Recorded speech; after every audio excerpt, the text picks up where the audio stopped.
In this tutorial, I'm going to show you how to use a central list of values instead of individual drop-down lists in Smartsheet, making it easier to manage options across multiple sheets. First, log into Smartsheet and create a new sheet that will store all of your drop-down values. Give it a clear name so it's easy to find later.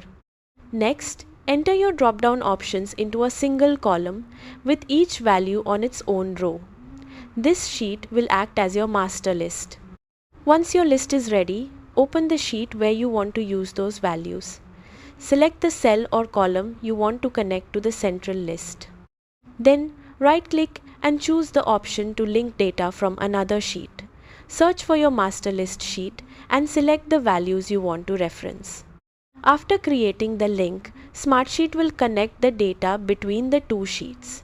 Any updates you make to the central list can then be reflected wherever it's being used. This approach helps keep your drop-down values consistent and eliminates the need to update multiple sheets manually. That's it. You've successfully set up a central list of values in Smartsheet. Thanks for watching.